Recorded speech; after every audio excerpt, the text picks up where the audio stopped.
On this episode of Learning About Cut Flowers, we are going to be talking about zinnias. Hi friends, if you're new here, my name is Linz. 2024 will be my first year really focusing on annual cut flowers. I do have a few perennials, but mostly annual cut flowers is what I'm going to be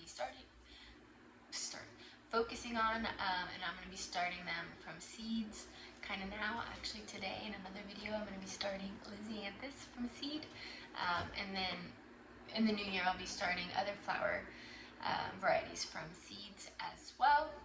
But today we are going to be talking about zinnias. I have sprinkled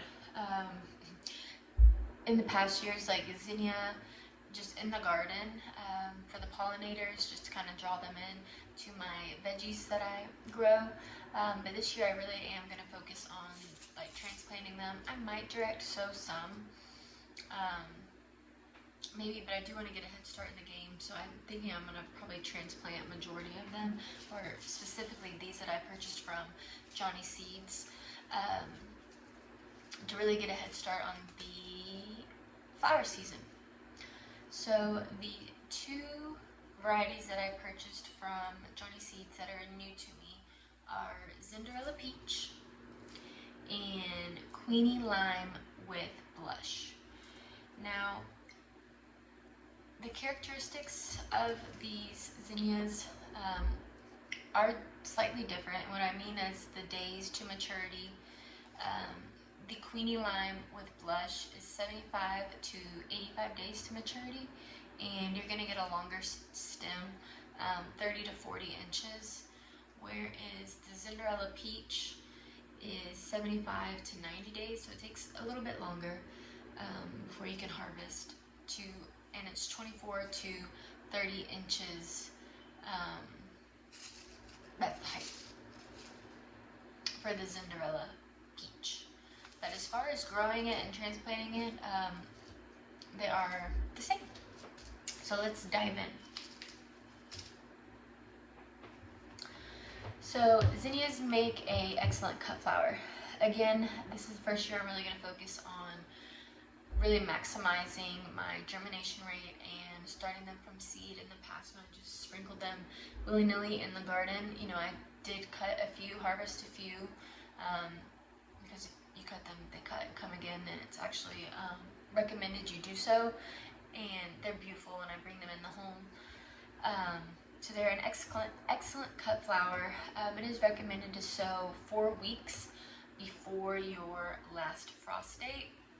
So for me, my zone, and then here in North Texas, we're like March 20 something is our last frost date.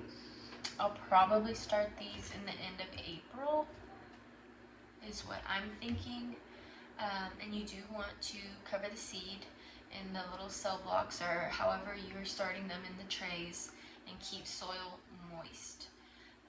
Do not allow the plants to get root bound. That's very, very important. And it's mentioned you can just direct seed them once you're out of the window of the frost date.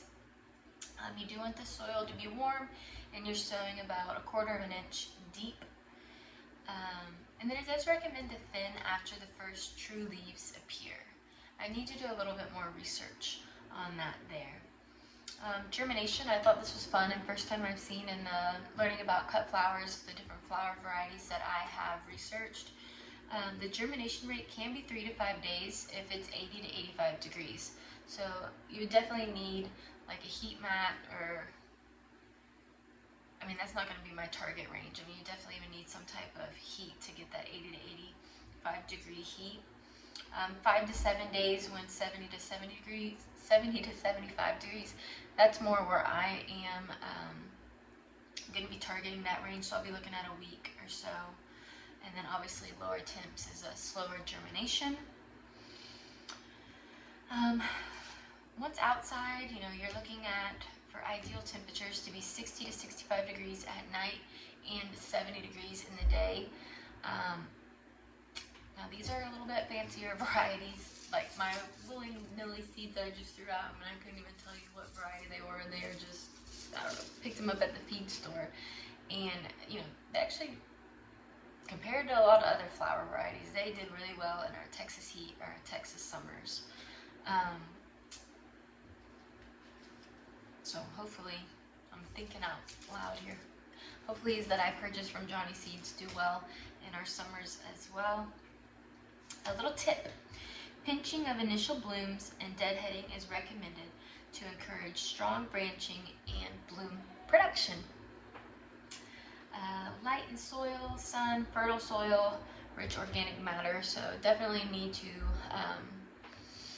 well, I did it kind of for the fall growing season, but I will again before planting all my flower seeds out, really adding that layer of compost to the soil to get that rich organic matter. And then in my other learning about cut flower videos, I said I was going to really shoot for 6-inch spacing. Zinnias does recommend 9 to 12-inch spacing, but I don't think I've ever spaced them that far apart.